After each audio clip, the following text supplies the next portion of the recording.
Donc, notre intervenante, c'est Léa Benzimra. Donc, bienvenue à elle, qui est à la tête en fait de son entreprise qui s'appelle la Conciergerie Gastronomique, qu'elle tient depuis 2015. En fait, on va vous lancer un petit sondage, ça va juste durer 2-3 minutes, sur des questions autour de la thématique de ce soir. Donc, si vous pouviez répondre à ce sondage qui va apparaître.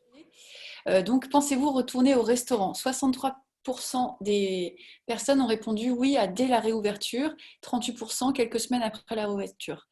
Qu'attendez-vous du restaurant de demain? 19% ont répondu renforcer la sécurité en prenant des mesures de distanciation en salle, 10% digitaliser le restaurant pour faciliter la prise de commande, le paiement, 2% développer le service de livraison et 69% cultiver la convivialité dans le respect des mesures d'hygiène déjà en vigueur. Et la dernière question, c'est comment allez-vous faire évoluer votre consommation? 73% des personnes ont répondu reprendre mes habitudes, 21% ont répondu aller moins souvent au restaurant et 6% ont répondu recourir plus souvent à la livraison de courses ou de repas. Écoutez, en tout cas, je constate qu'on pense les mêmes choses. Donc, en fait, là, on est en digital, mais dans la vraie vie, on aurait pu aussi s'attabler finalement dans les mêmes endroits. Parce que, comme l'a dit Alexandra, le restaurant, c'est un lieu de vie qui est très important pour moi parce qu'il cultive nos relations sociales. Je vous remercie déjà beaucoup de votre intérêt pour ce webinaire et j'ai vraiment une pensée pour tous les professionnels de la restauration en ce moment qui vivent un moment difficile et je suis ravie de voir qu'ensemble on va tous pouvoir les soutenir pour préserver ce patrimoine vivant qui est le restaurant. Donc voilà, comme l'a dit Alexandra, je m'appelle Léa Benzimra et j'ai développé mon expertise grâce à un blog. Aujourd'hui, j'accompagne les professionnels de la restauration à 360 degrés en tant que directrice artistique sur leur image de marque. J'interviens aussi en école, en entreprise pour mettre ma créativité finalement au service de toute personne qui mène une réflexion sur l'alimentation et le restaurant de demain. Et je développe secrètement un projet d'émission que j'ai intitulé Voulez-vous manger avec moi, qui me tient à cœur depuis longtemps. Donc ceux qui ont peut-être eu la curiosité de se rendre sur mes réseaux sociaux ou mon site internet de la conciergerie gastronomique ont peut-être vu se balader un zèbre qui trône fièrement à table. Et alors pourquoi ce zèbre? Ce zèbre, il m'accompagne depuis le début, lorsque j'ai créé mon blog, mais à ce moment-là, je ne savais pas dire pourquoi je l'avais choisi. Le zèbre, c'est un animal qui est unique. Il n'y a pas deux zèbres pareils. Et le zèbre, c'est un animal d'une grande sociabilité, d'une grande curiosité. Et finalement, ce zèbre qui est à table et qui nous regarde fièrement, il nous rappelle que chaque table est unique à l'image de son hôte. Et ce que j'ai à vous dire ce soir, c'est que finalement, il suffit de regarder notre façon de manger pour comprendre qui nous sommes. La première chose, c'est qu'évidemment, dans le monde, il y a plein de façons de manger. Il y a des gens qui mangent debout, assis par terre, autour d'une table basse ou d'une table ronde. Et finalement, il suffit de regarder cette table pour voir qu'il y a un certain nombre de couverts, combien de temps va durer le repas, qu'est-ce qu'on mange, qu'est-ce qu'on boit au cours de ce repas. Et finalement, ce zèbre que j'ai choisi de manière très inconsciente il y a quelques années, il me rappelle l'importance de cultiver notre table. Parce que finalement, cette table, elle construit les relations sociales depuis la préhistoire. Jacques Attali, dans Histoire de l'alimentation, va même jusqu'à dire parler et manger sont indissociables. Il renvoie à des fonctions essentielles, pouvoir et sexualité, mort et vie. Alors cette phrase, elle peut paraître un petit peu étrange parce que c'est vrai que pour le grand public, la cuisine et la gastronomie ne sont qu'un loisir et un divertissement. Mais quand on s'intéresse vraiment à la cuisine et à la gastronomie, dans son ensemble, c'est-à-dire d'un point de vue historique, diplomatique, culturel, médical ou religieux, en fait, on se rend compte que tout ce qui fait l'homme passe par sa bouche.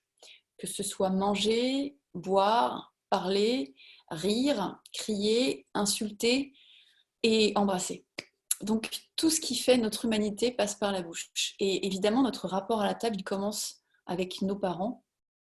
Moi, aussi loin que je me souvienne, j'ai toujours été fascinée par le restaurant et par les cuisines. Je me suis toujours demandé, mais que se passe-t-il dans ces cuisines jusqu'au jour où j'ai décidé d'y mettre les pieds. Donc voilà, comme l'a dit Alexandra, moi en 2010, j'étudiais à l'école Boulle. J'étudiais l'architecture intérieure à l'école Boulle, mais j'ai vraiment eu le doute de faire une école de cuisine. Et je me suis dit, mais il n'y a qu'une façon de savoir, c'est d'aller aux côtés des professionnels. Donc j'ai décroché un stage au 15e, qui était le restaurant que venait d'ouvrir Cyril Lignac, suite à l'émission Oui Chef. Et au bout d'une heure en cuisine, j'ai su que j'en ferais pas mon métier, mais c'était tellement incroyable pour moi qui n'avais même jamais été serveuse de me retrouver aux côtés du chef préféré des Français que je suis restée. Je suis restée jusqu'au bout de ce stage. J'ai passé mon diplôme, j'ai décroché mon premier emploi dans un grand groupe de luxe. Mais j'ai toujours gardé cette idée que ma place, pardon, elle était aux côtés des mangeurs à table, justement. Et je ne savais pas comment j'allais pouvoir évoluer dans ce milieu de la restauration. Et 2 ans après ce stage, en fait, je vois passer une annonce publicitaire de Guide Michelin qui propose aux internautes de partager leurs bonnes adresses. Et comme j'en avais déjà pas mal sous le coude, je commence à publier une adresse, puis 2 adresses. Et au bout de la 3e, je me dis, mais pourquoi je n'ouvrirais pas un blog? Je pourrais partager mes adresses et raconter des histoires, que ce soit l'histoire d'un chef, l'histoire d'un plat ou d'un produit. J'ai envie de partager finalement toutes mes découvertes. Sauf que je connaissais personne, je connaissais aucun chef. Quand j'étais à Boulle, j'avais contacté l'assistante de Patrick Roger, qui est meilleur ouvrier de France chocolatier, parce que j'étais fascinée par les boutiques Patrick Roger et je voulais travailler sur l'aménagement de ces boutiques. Ça n'a pas été possible parce qu'en fait, Patrick Roger dessine lui-même toutes ses boutiques. Mais lorsque j'ai ouvert mon blog et que j'ai rappelé l'assistante de Patrick Roger, elle s'est souvenue de moi parce que Patrick Roger adore l'école Boulle. Et grâce à cette première interview avec Patrick Roger, j'ai pu ensuite solliciter les plus grands noms de la cuisine et de la gastronomie française. Et grâce à tous ces gens qui m'ont accordé du temps, j'ai pu comprendre la cuisine dans son ensemble. J'ai pu comprendre qu'il y avait plusieurs styles de cuisine. La nouvelle cuisine avec des chefs comme Frédéric Canton, que vous avez découvert dans Masterchef peut-être, ou Guy Savoie. J'ai découvert aussi forcément la jeune cuisine en rencontrant Luc Dubanchet au Syrah et en ensuite allant parler à des chefs comme Giovanni Passerini, comme Bertrand Grébeau. J'ai ensuite compris la cuisine bourgeoise en discutant avec Bertrand Auboineau par exemple, qui d'ailleurs a publié il y a quelque temps un article dans Le Parisien où il raconte la difficulté pour la restauration traditionnelle de se réinventer. Et aussi, avec des chefs comme Abdel Alaoui, j'ai compris en quoi consistait cette cuisine de rue. Et je me suis rendu compte que finalement, la cuisine de rue n'a pas du tout été inventée avec les food trucks, mais existe depuis l'Antiquité. Donc finalement, on n'invente jamais rien. L'histoire, elle se répète. Et je pense que finalement, on connaît tous cette phrase de Bria Savarin qui dit « Dis-moi ce que tu manges, je te dirai qui tu es ». Et moi, cette phrase, je l'ai vraiment comprise lorsque, pour les besoins de mon blog, j'ai commencé à fréquenter tout type d'établissement.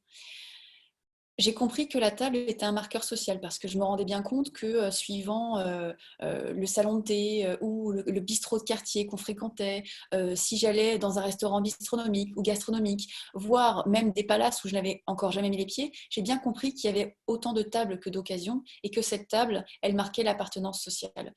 Et je m'en suis rendu compte vraiment en plongeant dans l'histoire de la cuisine et de la gastronomie. Donc, voilà, justement, comme vous le voyez, je suis très passionnée. Je ne vais pas perdre de vue notre sujet qui est la table comme lieu de pouvoir et de transmission. Donc, ce que je vous propose, c'est que dans un premier temps, on aborde l'angle du pouvoir. Je vais faire un rappel historique sur la cuisine et la gastronomie, qui sont deux notions bien distinctes, et un rappel sur une notion clé qui est l'excellence et la noblesse du produit, qui n'ont rien à voir. Ensuite, je vais bien sûr expliquer comment la cuisine et la gastronomie française sont devenues des références dans l'histoire et comment le repas français finalement a été récupéré par la diplomatie, comment la gastronomie, la gastrodiplomatie est devenue une arme politique. En deuxième partie, on va aborder plutôt l'angle de la transmission. Et là, je vais rappeler l'histoire du restaurant qui a permis de démocratiser la gastronomie. Je vais rappeler l'histoire du guide Michelin qui contribue à faire rayonner la France à l'international et cultiver l'attractivité touristique et économique de la France. Et ensuite, je glisserai petit à petit sur la médiatisation des chefs, de la cuisine, pour conclure ensemble sur la table de demain. Comment finalement nous mangerons demain et ce qu'on doit retenir de cette table. Donc, face à ce suspense haletant, je vais commencer par rappeler la définition de la cuisine et de la gastronomie. Je vais vous partager en fait. Excuse-moi Léa, juste une chose, bien sûr, vous pouvez tout à fait poser des questions dans la partie, vous avez une partie de chat, n'hésitez pas à mettre vos remarques pour les questions qu'on va relayer au fur et à mesure après à Léa. Donc, c'est aussi quelque chose d'interactif. On est là aussi pour vous, pour vos questionnements, pour vos idées, etc. Donc voilà, le message, c'est n'hésitez pas à mettre vos remarques et vos questions. Oui, pour pas que je me sente seule face à cette lumière verte. Alors, je partage l'écran. Je partage l'écran, voilà. Donc, la cuisine et la gastronomie. À votre avis, qu'est-ce qui distingue la cuisine de la gastronomie? Est-ce que des réponses commencent à émerger? Tout simplement, en fait, la cuisine, c'est la préparation du repas et la gastronomie, c'est finalement l'art de la bonne chère. C'est tout simplement l'art de bien boire et de bien manger. Donc finalement, cette définition de la gastronomie, elle est très très simple. Elle date de 1801, en fait, le terme de gastronomie date de 1801, et pourtant, malgré cette définition très simple de la gastronomie, il y a une espèce d'image très élitiste qui lui colle à la peau.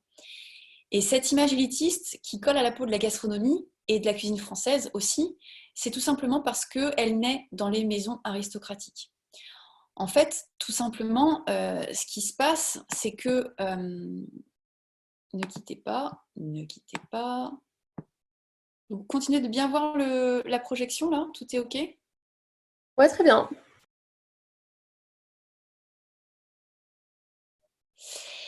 Ce que je voulais vous dire, c'est que voilà, cette gastronomie, elle souffre d'une image élitiste. Et pour illustrer ce webinaire sur la table lieu de pouvoir et de transmission, j'ai choisi la salle à manger. Parce que la salle à manger naît aussi dans les maisons aristocratiques, mais pour ce webinaire, je n'ai pas choisi n'importe quelle salle à manger. À votre avis, où a été prise cette photo? Ah, je vois des... Alors, l'Élysée, bravo, bravo, oui, c'est l'Élysée.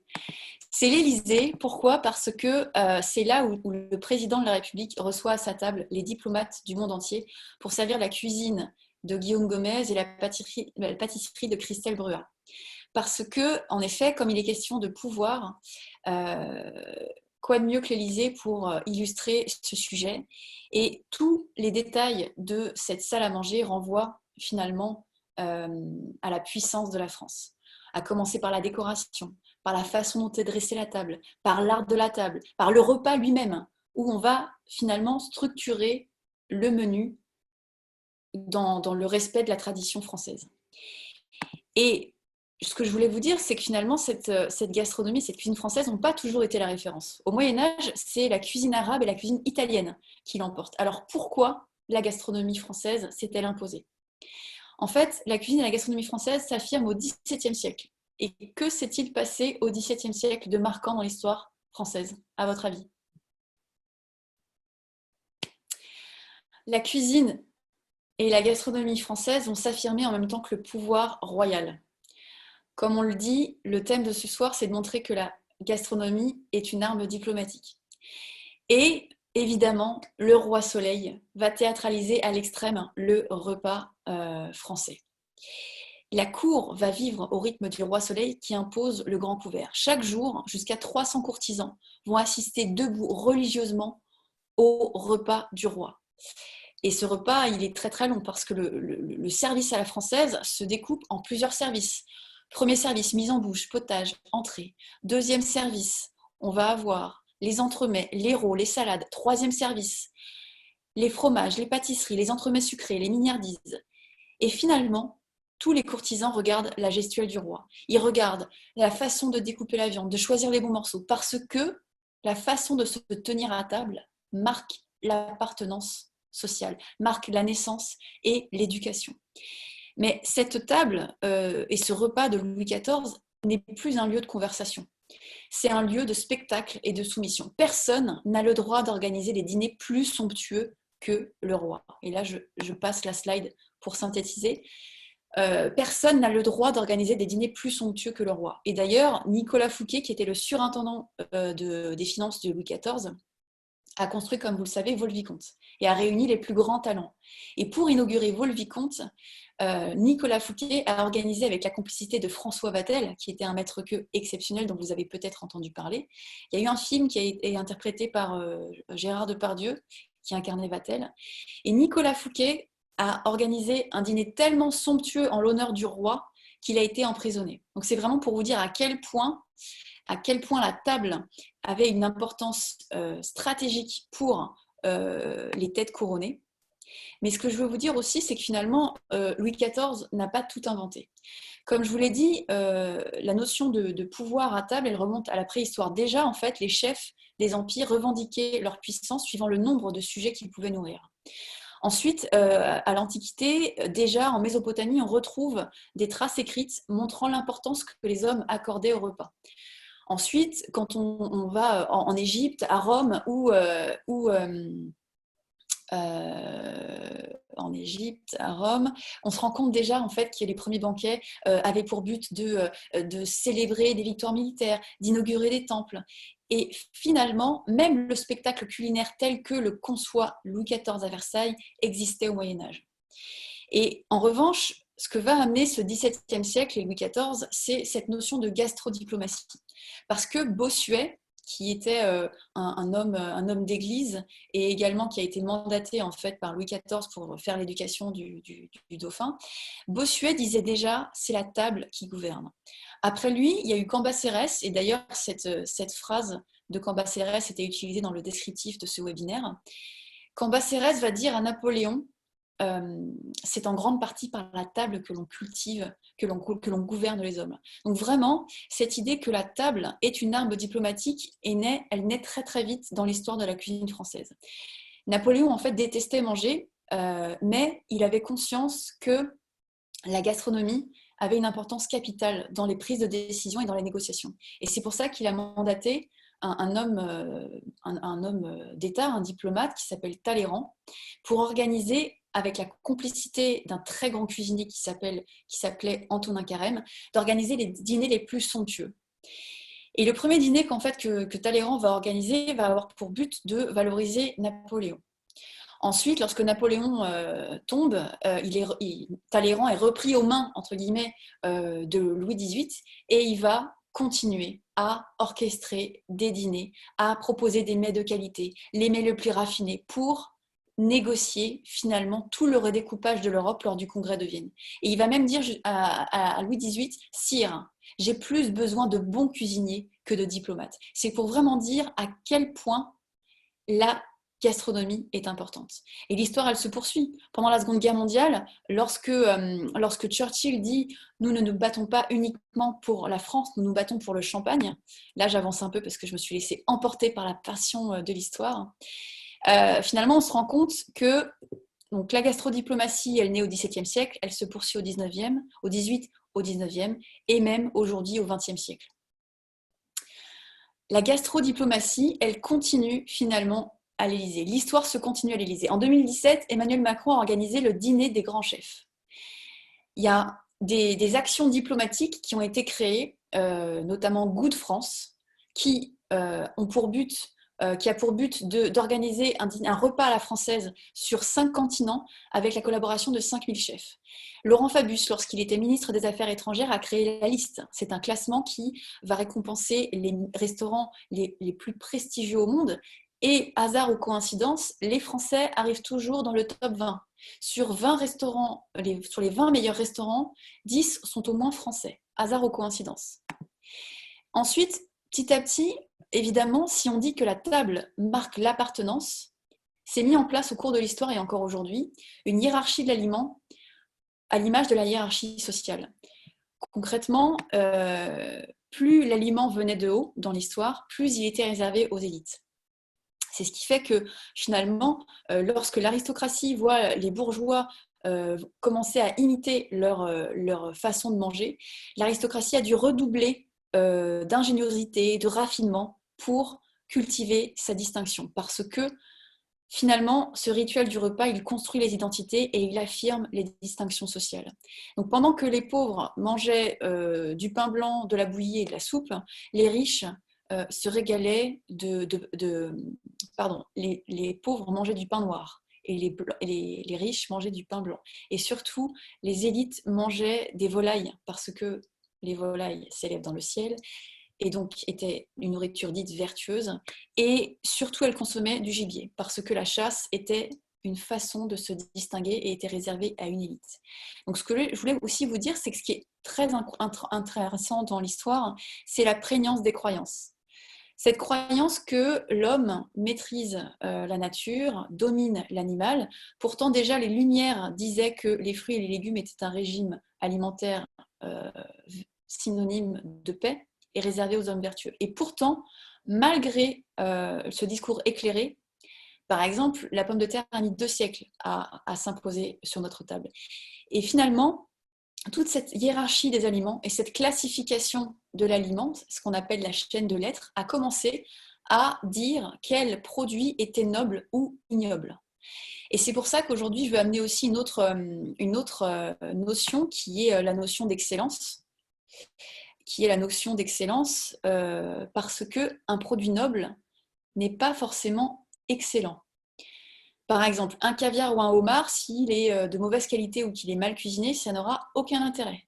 Et à l'inverse, si on a un produit plus ordinaire, comme un bon maquereau ou de l'artichaut, le savoir-faire du cuisinier va sublimer ce produit. Et évidemment, j'ai une pensée pour Guy Savoy, que j'aime beaucoup, qui a toujours été là pour moi depuis le début de mon blog et de mon activité. Cette soupe d'artichaut de Guy Savoy, lorsqu'il va coiffer la soupe de truffes noires, qui va servir avec cette soupe d'artichaut, une brioche tout juste toastée qu'on va beurrer et tremper dans la soupe d'artichaut, ça pour moi, c'est l'excellence. C'est pas la noblesse qui fait la grandeur du plat, c'est l'excellence du produit, c'est l'excellence du cuisinier. Donc ça, c'est vraiment quelque chose que je voulais vous dire. Et petit à petit, on va arriver sur la naissance de la démocratisation de la gastronomie. Parce que, comme je vous l'ai dit, petit à petit, les bourgeois vont emprunter la façon de manger des élites. Et c'est pourquoi au XVIIIe siècle va naître la cuisine bourgeoise et on va pouvoir démocratiser la gastronomie. Et qu'est-ce qui a permis de démocratiser la gastronomie? Eh bien, c'est le restaurant. Mais que s'est-il passé de marquant dans l'histoire française au XVIIIe siècle? À votre avis, pourquoi est né le restaurant? Tout simplement, hélas, je ne sais pas si c'est un événement, c'est voilà, la Révolution.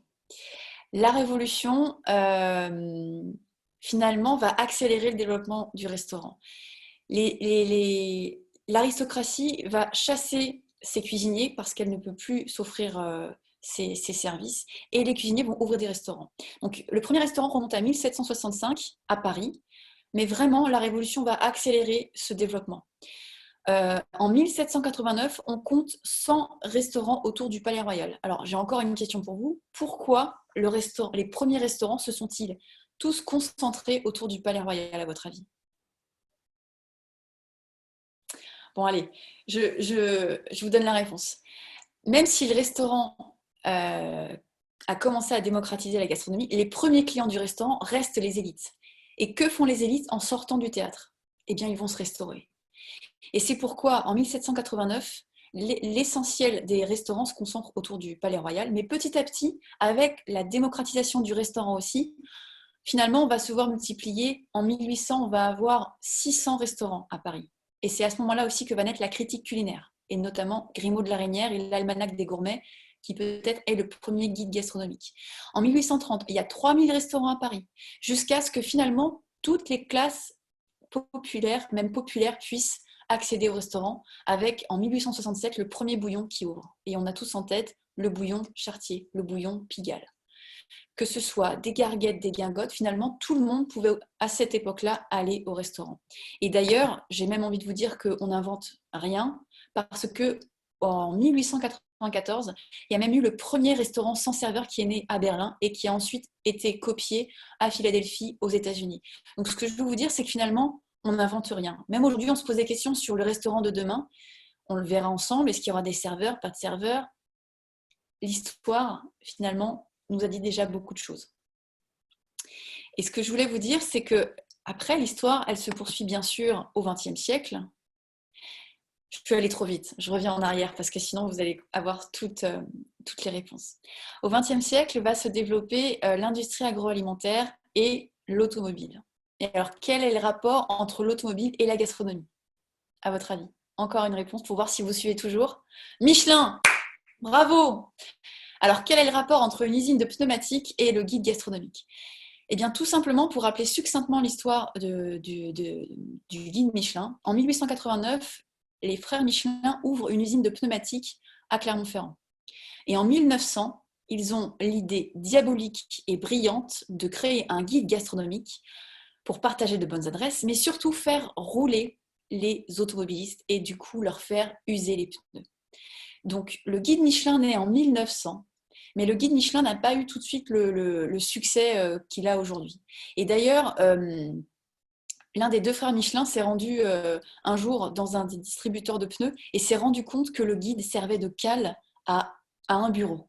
Et ça, c'était en 1920. Donc, évidemment, vous imaginez la fureur dans laquelle s'est mise les frères Michelin. Ils se sont dit, si notre guide, qui était gracieusement offert au chauffeur, doit servir de cale pour un bureau, alors nous allons le commercialiser. Et à partir de 1920, le guide Michelin se commercialise. La première étoile est créée finalement en 1926. C'était une bonne table. En 1931, il y a la deuxième et la troisième étoile qui sont créées. Et il faut attendre 1933 pour voir des chefs décrocher les 3 étoiles. Et les premiers chefs à décrocher les 3 étoiles, c'est Fernand Point à Vienne et la pyramide. Cette pyramide, elle est aujourd'hui reprise par Patrick-Henri Roux, que je vous invite vraiment à aller rencontrer. Ces 3 étoiles, elles sont aussi décrochées par Marie Bourgeois, qui était une mère lyonnaise. Et ces 3 étoiles, elles sont aussi décrochées par Eugénie Brasier. Ce qui nous amène à la prochaine slide. Et Eugénie Brasier, elle réalise un exploit incroyable. En effet, Grégoire, vous avez raison, c'est la femme, la chef la plus étoilée. C'est la première à décrocher 2 fois 3 étoiles, parce qu'elle a eu 3 étoiles pour son restaurant au Col de la Luère et 3 étoiles pour ce restaurant de la rue Royale qui aujourd'hui est repris par Mathieu Vianney. Et il faut attendre 1997 et Alain Ducasse pour réussir à nouveau cet exploit. Et si je vous parle aujourd'hui de cette histoire, c'est parce que j'ai l'immense honneur de travailler sur un documentaire qui est dédié à Eugénie Brasier et qui est réalisé par un Américain. Il s'appelle Kevin Whelan. En écoutant et en découvrant en 1997 cette histoire autour d'Alain Ducasse et du New York Times qui a titré à tort « Première mondiale, première fois qu'un chef décroche 2 fois 3 étoiles », Kevin Whelan s'est dit que la mère Brasier n'avait pas la place qu'elle méritait dans l'histoire de la cuisine et de la gastronomie française. Et donc Kevin Whelan m'a contactée. Je suis vraiment très, très, très honorée de travailler sur ce projet parce que c'est un devoir des mémoires pour la cuisine et la gastronomie française. Et c'est aussi un devoir en tant que femme, parce que c'est un sujet qu'on n'a pas encore abordé, sur lequel je ne vais pas m'étendre parce que je ne suis pas experte, mais la place des femmes en cuisine, c'est un vrai sujet. Dans tous les repas présidentiels et diplomatiques que je vous ai cités, évidemment, sont en cuisine les hommes. Les femmes cuisinent à la maison, pour leur mari, pour leurs enfants. Je ne vais pas m'étendre sur la question de la place des femmes. Si ça vous intéresse, je vous invite vraiment à consulter le documentaire de Véran Frediani qui a sorti à la recherche des femmes chefs. Et je vous invite aussi à suivre une journaliste très engagée et très proche de Véran Frediani qui s'appelle Esther El Payani. Mais vraiment, moi, je remercie Kevin Whelan de me donner cette chance incroyable de travailler sur son documentaire parce que grâce à lui, eh ben, j'ai continué d'aller rencontrer des chefs, des artisans. Et cette mère Brasier, elle est très importante parce qu'elle a formé un certain Paul Bocuse et que cette mère Brasier, elle a formé Bernard Pacot, 3 étoiles Michelin. Et j'ai compris à quel point la cuisine était une affaire de transmission, vraiment. Quand je suis allée moi-même en cuisine, en 2010, quand j'étais blogueuse, je suis retournée avec Jérôme Banquetel en 2012. Mais quand j'étais avec Bernard Pacot, avec Kevin Whelan à table pour préparer ce documentaire et que M. Pacot, de manière très émue, nous dit que la mère, parce que Eugénie Brasier, tout le monde l'appelle la mère. Ce n'est pas sans raison. Je vous ai dit que, évidemment, notre histoire, elle commençait à table. Et cette mère Brasier, elle a donné à Bernard Pacot un métier et un toit, parce que Bernard Pacot est orphelin. Et que quand il a mis les pieds dans cette cuisine au Col de la Luère, il a appris plus qu'un métier. Et vraiment, moi, ce secteur de la gastronomie, cette histoire, moi, elle me bouleverse, elle me donne vraiment beaucoup, beaucoup de passion et d'émotion. Et ce que je voulais vous dire, c'est que, voilà, la mère Brasier forme Paul Bocuse. Paul Bocuse est devenu le pape de la gastronomie. À votre avis, pourquoi? J'ai encore une question, sinon vous vous endormez. Pourquoi Paul Bocuse est-il devenu le père des cuisiniers. Allez, j'abrège. Je passe à la slide suivante avec Monsieur Paul. Les professionnels, tous les cuisiniers l'appellent Monsieur Paul. Paul Bocuse, déjà, c'est lui qui a révolutionné la cuisine parce qu'il a créé ce qu'on appelle la nouvelle cuisine, une cuisine plus légère. Quand Henri Gault et Christian Millot vont dans son restaurant et goûtent une salade de haricots verts, ils se disent que quelque chose est en train de se passer, quelque chose de nouveau. Et en effet, c'est la nouvelle cuisine. Mais surtout, Monsieur Paul Bocuse, c'est le premier à sortir de sa cuisine.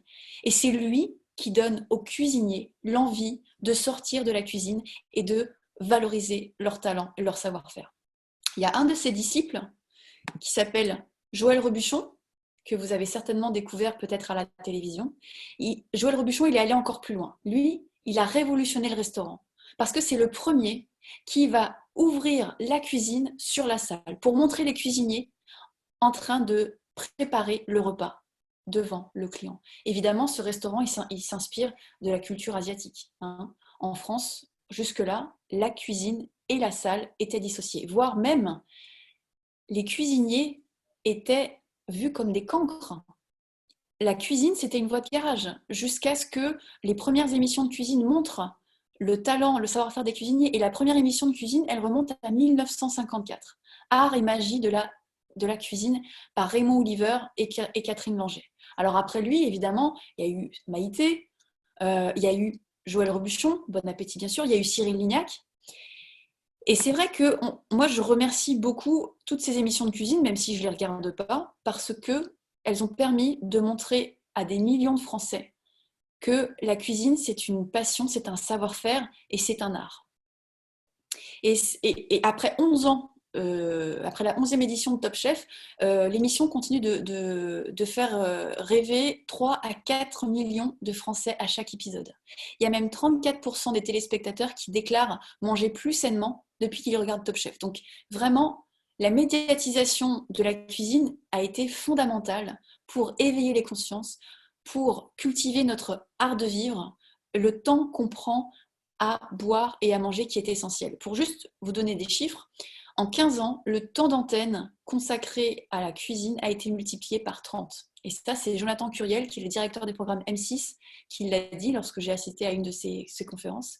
Aujourd'hui, on a 1800 heures annuelles, toutes chaînes confondues, dédiées à la cuisine. Et ces émissions, elles permettent aussi, bien sûr, de médiatiser les chefs. On a vu plein de top chefs avoir des restaurants remplis et c'est super. Et moi, il y a un chef dont j'ai retenu les propos au cours de cette émission qui s'appelle Jean-François Piège. Et Jean-François Piège, il dit « Aller au restaurant, c'est autant ce que l'on mange, ce que l'on voit et ce que l'on ressent. » Parce que le restaurant n'a pas la simple fonction de nourrir et de répondre à un besoin physiologique. Le restaurant, une fois de plus, il cultive ce besoin d'appartenance, ce besoin de sécurité. C'est ce besoin, finalement, toujours de se distinguer et d'exprimer notre identité par la table. C'est pas pour rien qu'aujourd'hui, quand on regarde les réseaux sociaux, le hashtag food sur Instagram totalise 381 millions de posts. 27% des internautes partagent leur alimentation sur les réseaux sociaux. Et je peux vous dire qu'en 2012, lorsque j'étais blogueuse, je pense que j'étais la seule au restaurant à sortir mon appareil photo pour prendre mon assiette. Aujourd'hui, tout le monde prend en photo son assiette avant de manger. Alors, évidemment, ça agace certains chefs. Il y a des restaurateurs qui ont même commencé à tamiser la salle pour éviter trop de luminosité pour permettre de prendre des photos. Il y a certains chefs qui ont même interdit l'usage de l'appareil photo. Mais finalement, si on partage notre assiette sur les réseaux sociaux, est-ce qu'on ne fait pas finalement que reproduire l'histoire ? Est-ce qu'on ne fait pas que continuer de cultiver notre appartenance sociale ? Parce que finalement, si l'assiette, si la table n'était qu'un plaisir ou qu'un divertissement, pourquoi est-ce qu'on partagerait tout ça sur les réseaux sociaux ? Moi, je crois que la table est une façon d'exprimer notre identité, notre croyance et notre vision du monde. Après, la chance qu'on a en France, c'est qu'on est un pays exceptionnel. Je vais juste vous dire pourquoi. Partout dans le monde, le repas se déstructure. On mange seul, n'importe où, n'importe quoi et n'importe quand. La France est le seul pays au monde où on maintient des rythmes pour le petit déjeuner, le déjeuner et le dîner.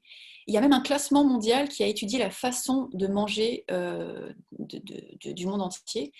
Sans surprise, les Français passent le plus de temps à table, à boire et à manger. Chaque jour, 2h13 à boire et à manger. Oui, je suis d'accord avec vous, c'est en voie de disparition, on va en parler ensuite. Évidemment, cet attachement à la table, c'est une culture latine, donc sans surprise, l'Italie et l'Espagne taclent de près la France. À votre avis, qui est en bas du classement? Qui passe le moins de temps à table par jour? Quel pays au monde? Les États-Unis, bravo. La fast food nation. Manger toujours plus vite. Jacques Attali va même jusqu'à dire que le repas est vécu comme l'ennemi du capital. Parce qu'évidemment, plus on passe de temps à table, plus on consacre un budget important pour son alimentation, moins de temps on va passer à travailler et moins d'argent on va dépenser pour consommer. Donc vraiment, cette histoire de vitesse, fast food versus slow food, c'est une vision de voir le monde. Parce que, alors, slow food, je ne sais pas si ça vous parle, je ne sais pas si vous connaissez le mouvement slow food. Je reviens là 2 secondes avec vous. Est-ce que vous connaissez tous le mouvement slow food? Alors, oui, non. Bon, je le rappelle très succinctement. Carlo Petrini, qui a fondé Slow Food, va s'insurger lorsque le premier McDonald's s'implante en Italie sur la place de Rome, sur le centre historique de Rome. Et comme je vous le dis, si finalement on considère que la table, c'est notre façon de voir le monde, c'est à nous de choisir dans quel monde on veut vivre. Est-ce qu'on veut aller plus vite? Est-ce qu'on veut ralentir? Est-ce qu'on veut continuer de prendre le temps de boire et de manger ensemble? Parce que finalement, ce qui compte, c'est de cultiver le repas. L'important du repas, ce n'est pas ce qu'on y mange, c'est la conversation que ça suscite. On doit continuer de partager nos repas ensemble, on doit continuer de manger ensemble. Et donc la France a cet incroyable talent de cultiver son patrimoine en créant des appellations d'origine contrôlées, en créant des marques régionales, en proposant du tourisme culinaire. La France est même allée jusqu'à inscrire le repas gastronomique français au patrimoine immatériel et culturel de l'UNESCO. Alors, qu'est-ce qu'un repas gastronomique au XXIe siècle? Je vais vous citer et je vais vous projeter à nouveau la définition que fait l'UNESCO concernant le repas gastronomique des Français. Alors, c'est une pratique sociale et coutumière qui célèbre les moments les plus importants des vies et des groupes, tels que les naissances, les mariages, les anniversaires, les succès et les retrouvailles. C'est un repas festif dont les convives pratiquent pour cette occasion l'art du bien boire et du bien manger. Les critères qui vont finalement être retenus pour définir un repas gastronomique, c'est le choix attentif des recettes, l'achat de bons produits et de préférences locaux, le vin, composante essentielle du repas français, l'accord des mets et des vins, la décoration et la conversation. Et comment se déroule un repas gastronomique français? Il commence par l'apéritif, sans surprise, se poursuit par une entrée, froide, chaude ou un hors-d'œuvre, un plat, de poisson ou de viande accompagné de légumes, fromage, dessert et digestif. Mais cette nouvelle définition du repas gastronomique, elle pose encore des questions. Est-ce que si on retire la viande et le poisson, est-ce renier notre identité française? Si on mange avec les doigts, est-ce renier notre identité française? Si on mange seul, est-ce renier notre identité française? Je n'ai pas les réponses. Moi, ce que j'ai envie de vous dire et de retenir, c'est que finalement, où qu'on soit, que ce soit au restaurant, à table, chez soi, en pique-niquant dans un jardin, ce qui compte, c'est de continuer de soigner son alimentation et de partager ses repas. Ce qui compte, c'est de cultiver le plaisir de manger et de converser. Ce que je voulais aussi vous dire, c'est qu'évidemment, cette crise sanitaire, elle bouscule notre quotidien. Mais finalement, on se rend compte, comme je vous l'ai dit en refaisant un petit peu l'histoire, on n'invente rien. Depuis des années déjà, on voit se multiplier en région des distributeurs automatiques pour que les agriculteurs puissent vendre 24 heures sur 24, 7 jours sur 7 leur production. Depuis des années déjà, on voit la grande distribution proposer de la livraison. Depuis des années déjà, on voit des plateformes de livraison proposer les produits de la ferme ou proposer des repas livrés à domicile. On voit également de nombreuses box se commercialiser pour faciliter la cuisine à la maison.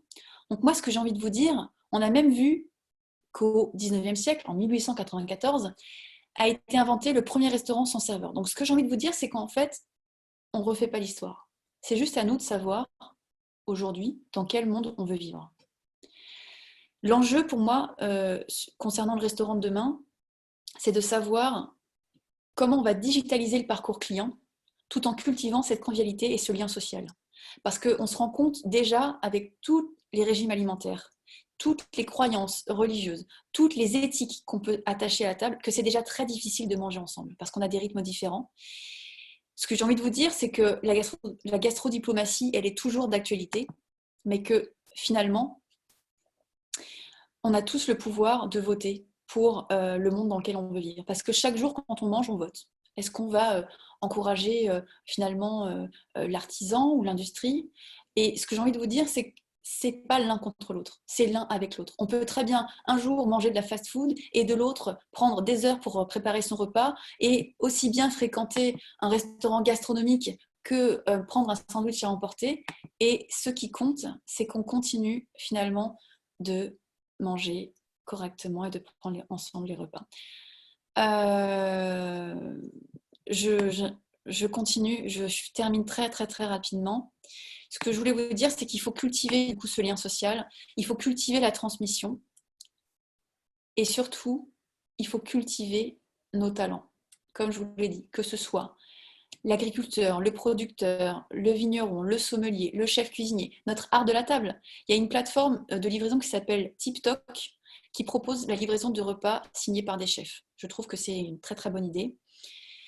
Et pourquoi pas continuer. Mais comme je l'ai vu, vous allez comme moi retourner très vite au restaurant, j'en suis ravie. Et moi, je voulais terminer sur une citation de Carlo Petrini, donc le fondateur de Slow Food. Il est inutile de forcer les rythmes de notre existence. L'art de vivre consiste à apprendre comment dédier du temps à chaque chose. Donc, si vous voulez qu'ensemble, on cultive le plaisir de manger et de converser à table, moi, je serais ravie de vous retrouver au restaurant quand le confinement sera fini. Je vous remercie beaucoup, beaucoup de votre attention. Je serais ravie de répondre à vos questions si vous le souhaitez. Merci beaucoup. Merci à toi, Léa. Alors, j'ai eu une remarque, enfin, nous avons eu en tout cas au niveau des questions, une très belle phrase en fait de Bria Savarin qui a été donnée par Alexander qui a dû partir justement. Il disait, je dois partir au fourneau. Donc lui, le chanceux, il est déjà en train de manger, alors que nous, depuis tout à l'heure, on n'a qu'une envie, c'est de manger, à entendre ta passion et tout ce que tu nous dis. Et donc, il a donné une très belle phrase de Bria Savarin qui disait aussi, qui ne savait recevoir n'était pas digne d'avoir des amis. Mais il y en a tellement. Et il dit aussi, la destinée des nations tient à leur façon de se nourrir. Ça, c'est essentiel. Donc, ce que je voulais vous dire, c'est que voilà, l'histoire nous raconte déjà beaucoup de choses, mais c'est à nous de décider finalement comment on veut écrire la suite de l'histoire. Donc, voilà. Et ensuite, il y avait aussi une autre question à un moment donné quand on parlait de la diplomatie, mais est-ce que la gastronomie ou le cérémonial imposant qui aide la diplomatie, autrement dit, les convives étaient-ils à même de goûter cette qualité ou se laissaient-ils impressionner et adoucir par la table? Alors, je n'y étais pas. Je vais essayer de réfléchir. Ce qu'il faut savoir, je n'ai pas pu tout vous dire, hein. Ce qu'il faut savoir, c'est qu'à l'époque, jusqu'au XVIIIe siècle, la table et le service à la française, c'était le service de tous les plats en même temps. Et d'ailleurs, j'étais tellement passionnée et inspirée que j'ai oublié de vous dire qu'au restaurant, finalement, maintenant, on mange à la russe. Entrée, plat, dessert. Donc, c'est vrai qu'à l'époque, ce service à la française avait vraiment pour but d'en mettre plein la vue parce que ça nécessite énormément de vaisselle et donc, forcément, ça démontrait la puissance de l'hôte qui recevait. Donc évidemment, il y avait tout ce spectacle culinaire, mais je pense aussi que la qualité des mets était exceptionnelle, sans quoi on n'aurait pas eu autant d'attachement de la part des diplomates pour également la qualité des mets, les approvisionnements et les cuisiniers qui servaient les repas. D'accord. J'ai une autre question, sinon c'est comment apprendre à bien dresser une table? Alors, il y a, si vous tapez table dressée à la française, vous allez voir que finalement, il y a tout un cérémonial aussi. Aujourd'hui, on n'a plus autant de vaisselle, hein. D'ailleurs, ça, c'est aussi un vrai sujet, l'art de la table, comment on préserve ce savoir-faire. C'est un vrai sujet, mais vous allez trouver très facilement. Donc, il y a soit dresser la table à la française ou à l'anglaise. Voilà, c'est des choix différents, mais vous allez trouver ça facilement. C'est quoi la différence entre la française et l'anglaise? Je connaissais même pas cette expression. Alors, tout simplement, nous, on va avoir beaucoup de vaisselle, la table pour le poisson, pour les salades, pour la viande. C'est un peu cette. On a tous vu Pretty Woman, hein, quand elle apprend à utiliser finalement tout ce qu'elle a face à elle, c'est un petit peu pareil. Voilà. Cet art de la table français, il est très complet, très vaste, de manière voulue, hein, pour montrer justement, pour en mettre plein la vue. Donc on peut après tout aussi bien manger juste avec une fourchette, un couteau et une très bonne assiette, ça fera aussi l'affaire. Et sinon, des maisons comme Krog proposent des expériences musicales. Est-ce que c'est une tendance forte? Krug, je ne sais pas. Des expériences musicales. Moi, une fois, j'avais assisté à un dîner gastronomique qui était chanté par.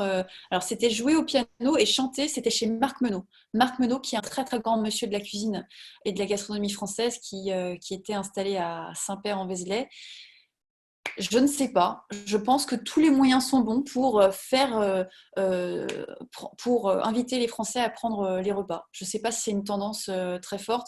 Ce qui est très fort, ça va être les grands salons comme Taste of Paris, comme les opérations Tous au restaurant. Là, il y a d'autres opérations qui se dessinent un petit peu partout. La fête de la gastronomie qui aujourd'hui est remplacée par Goût de France. Donc il y a plein d'initiatives partout. Je crois que c'est plus à chacun de voir qu'est-ce qui vous conviendra le mieux. Voilà. Le dîner en blanc aussi, forcément, c'est. Moi, j'ai jamais fait ça, hein, mais ça contribue aussi à maintenir cette espèce de prestige, cette excellence, dans un autre registre, bien sûr. Et justement, ce qui est lié aussi à la gastronomie, c'est les manières en fait à table. Donc, il y a aussi des cours qui sont offerts pour comment savoir se comporter, les bonnes manières en général. Mais c'est beaucoup autour de la table, sauf que les cours sont assez chers. Enfin, voilà, est-ce Alors, que c'est une tendance ou est-ce que c'est juste lié à une certaine classe sociale ou enfin les bonnes manières? évidemment, on connaît tous Nadine de Rothschild, hein, et un petit peu, moi j'avais même trouvé dans une bibliothèque un petit peu le manuel de savoir-vivre où il y avait toutes les règles, comment se tenir à table, ordonnancer le repas, comment faire. Ça s'apprend après, comme je vous le disais tout à l'heure, est-ce que on est obligé de suivre toute cette étiquette pour cultiver notre identité française. J'ai une question de Frédéric Loeb. Frédéric, je suis hyper contente que tu sois là. Merci beaucoup, Frédéric Loeb. Il appartient au Leaders Club France, qui est un des clients que j'ai l'honneur et le plaisir d'accompagner. Et je le regardais ce matin, Frédéric, annoncer de manière très visionnaire toutes les tendances autour de la restauration, parce que son métier, c'était d'innover et d'avoir une vision très projective autour de la restauration. C'est une pointure dans son domaine. Et il dit, il n'y a rien de mieux que la conversation comme musique à table. Non, je ne sais pas, Frédéric. Ça dépend, hein. Si tu as la chance d'être en compagnie de gens passionnants, je pense que tu auras plutôt envie d'écouter ce qu'ils ont à dire. En revanche, après, la musique, c'est une émotion, bien sûr, mais moi, j'aime les gens et je vais me choisir surtout les gens avec qui je partage ma table parce qu'on sait que c'est important. Ah, bien sûr. J'ai une Voilà. question d'Alexis en fait. Il dit en Asie, au Vietnam, tous les plats sont servis en même temps. Est-ce qu'il y a un lien avec la colonisation française dans l'influence justement de. Peut-être parce qu'en effet, dans l'histoire du service à la française, comme je vous l'ai dit, tous les plats étaient tous amenés en même temps et le restaurant a retiré ce service à la française parce que ce n'était pas viable économiquement en fait pour le restaurateur et c'est pour ça qu'ensuite il a instauré le entrée, plat, dessert du service à la russe. Mais inévitablement, la France a influencé l'Europe entière et peut-être le monde entier. Et en effet, comme je vous l'ai dit, tous ces acteurs, tous ces événements historiques ont contribué à faire rayonner la France à l'international. Donc, évidemment, on peut forcément se dire qu'il y a un lien, peut-être. Je ne saurais pas le dire de manière assurée, mais on peut s'en douter. Et alors, faut-il mettre les pics des fourchettes vers le haut ou vers le bas? Ah, je ne suis pas. Alors, je voudrais tout simplement dire que moi, je ne suis pas une historienne ni une sociologue. Je suis issue d'un milieu populaire, hein, comme je vous l'ai dit. Alors, moi, je ne sais pas répondre à ces règles d'étiquette. Je vous invite plutôt à regarder les tutos, certainement de Nadine de Rothschild ou autres cours en ligne que vous pourrez trouver. Je ne suis pas experte de ça. Moi, ce que je peux vous dire, c'est juste que j'aime manger et que j'ai à cœur que les Français continuent de manger ensemble. Voilà ce que je peux vous dire. Bah, il y a Frédéric justement qui a répondu, ainsi que Cyril qui disait en France c'est vers le bas et en Angleterre c'est vers le haut. Donc à l'anglaise c'est Ok. vers le haut et Eh à la. ben voilà, merci. Je ne détiens pas la vérité. Merci. Alors, que pensez-vous des TripAdvisor et la fourchette qui influencent les restaurateurs? Alors ça, c'est un sujet qui divise beaucoup, hein. Il y a certains restaurateurs qui sont qui sont contre la fourchette parce qu'ils estiment que les commissions sont trop élevées. Moi, je trouve que dans tous les cas, les TripAdvisor ont pour mérite quand même de rassurer certaines personnes qui vont consulter les avis avant de se rendre dans un restaurant. Après, je crois aussi beaucoup au bouche à oreille et peut-être à la presse culinaire qui est peut-être lue par les gourmands. Je ne vais pas diaboliser, honnêtement, j'ai pas envie de diaboliser. Moi-même, j'avais participé au premier talk, première table ronde de la fourchette, alors je ne vais pas critiquer ce, ce système. Si ça peut remplir les restaurants, tout ce qui peut contribuer à remplir le restaurant et le faire vivre, il faut continuer. D'accord, très bien. Et encore une dernière question, enfin en tout cas c'est la dernière pour l'instant. De quand vient l'association des bons vins et des plats? Alors, ce que je peux vous dire, c'est que jusqu'au XVIIe siècle encore, le vin était de la piquette. On coupait le vin à l'eau en France et vraiment, s'est développée la notion de terroir et de grand cru à partir du XVIIe siècle aussi. Donc, forcément, inévitablement, je pense que l'accord, ça a été inventé par les Anglais. Merci Frédéric. Voilà. Frédéric Loeb, il est là. Il a une très très grande culture de la cuisine et de la gastronomie. Donc, de ce que me dit merci Frédéric, l'accord mets et vin a été inventé par les Anglais au XVIIIe siècle. Ben merci, je l'apprends grâce à toi Frédéric. Voilà. Vous avez peut-être d'autres questions auxquelles je peux répondre et d'autres personnes aussi. Frédéric Loeb, Loeb Innovation, il accompagne les plus grands restaurateurs, chefs. Il intervient au CIRA, le CIRA qui est un rendez-vous incontournable pour tous les professionnels de la restauration et c'est là d'ailleurs où a lieu le concours Bocuse d'Or. Et donc Frédéric, il anime toutes les tables rondes et il a une très très grande culture de la cuisine et de la gastronomie française. Et il a une vision très très innovante de la cuisine. Voilà. Pour répondre à la question de quelqu'un qui voulait savoir si on pouvait avoir les références, les liens, des ouvrages, etc., de tout ce que tu as dit, on en reparlera, toi et moi, et aussi avec le Club Luxe, mais on Bien fera sûr. une petite compilation qu'on pourra en fait après donner à Marion, à l'association, pour que ce soit envoyé aux participants. Voilà, où on fait une annonce. Il y a une dernière question à laquelle je veux bien répondre parce que très longtemps j'y ai été opposée. Il n'y a même pas encore si longtemps. Clara qui me dit quel est votre avis sur les services de livraison? Jusqu'à la semaine dernière, j'étais farouchement opposée, et même jusqu'avant le confinement, j'étais farouchement opposée aux services de livraison parce que comme je vous l'ai dit, le restaurant c'est un lieu de vie. Moi j'ai à cœur que le restaurant vive. Mais si pour vivre, le restaurant doit recourir aux services de livraison, recourir à des plateformes, à des dark kitchens, à des plateformes comme La Fourchette et autres, eh bien, il faut encourager ces services. Ce qui compte, c'est que le restaurant continue de vivre, coûte que coûte. Voilà. Nous avons tous envie de partager un repas avec Léa et Frédéric maintenant. Avec plaisir. Et tout ce que vous connaissez, tous les deux, là, c'est extraordinaire et ça donne vraiment plus qu'envie. Bon, je crois qu'après cette conférence, Béatrice et Marjorie, je ne sais pas ce qu'elle en pense, mais je crois qu'on a tous très très faim, on a tous vraiment envie, mais un très très grand merci. J'ai encore une dernière question, je ne sais pas si vraiment tu veux t'arrêter ou continuer. C'était en fait, moi, parce que là ça vient tout juste d'arriver au moment où j'étais en train de parler, c'était sur le Covid, voilà, l'effet Covid. Les restaurants sont-ils vraiment en danger? Donc toi qui es en contact justement avec tous ces restaurateurs, c'est vraiment ton milieu, etc. Donc tu échanges beaucoup avec eux, voilà. Comment est-ce que ça se passe pour eux? Comment il va être l'après-Covid? Enfin, même si c'est encore très flou, voilà. Ben, justement, ce matin, j'ai vu les recommandations de Frédéric. Et oui, de toute façon, moi, je donne des cours aussi hein, sur les tendances. Et évidemment, la question s'est posée, est-ce qu'on va devoir mettre plus de distance entre les tables? Est-ce qu'on va même avoir des sas de décontamination? Est-ce qu'on va avoir des plaques de plexiglas comme on l'a vu en Italie? Moi, j'en appelle au bon sens des gens. Le restaurant, c'est un lieu sûr qui est déjà encadré par des mesures d'hygiène très très strictes. Donc, si le gouvernement doit renforcer des mesures en obligeant les restaurateurs à mettre en place des plexiglas, moi, je descends dans la rue, là, je dis non. Non, je dis non. Il faut avoir du bon sens. À un moment donné, on a des millions de bactéries et de virus qui nous parcourent à ce moment même. Ça ne nous empêchera pas de vivre. Il faut retrouver notre bon sens, ne pas céder à la peur des médias, la peur de la surinformation. Je crois qu'il faut garder la tête froide. Voilà. Tout à fait, tout à fait.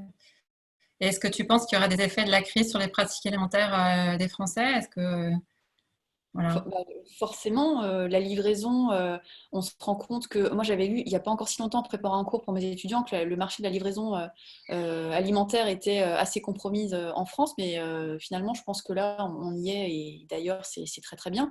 Moi j'ai découvert des plateformes comme Family Fresh qui est génial, qui propose des produits de la ferme parce que dire des produits fermiers c'est bien, mais quand on n'habite pas à côté d'une ferme c'est compliqué. En revanche on peut trouver des moyens. Donc je trouve que toutes ces initiatives, les distributeurs automatiques, les plateformes de livraison, même les dark kitchen, bah, on dit oui.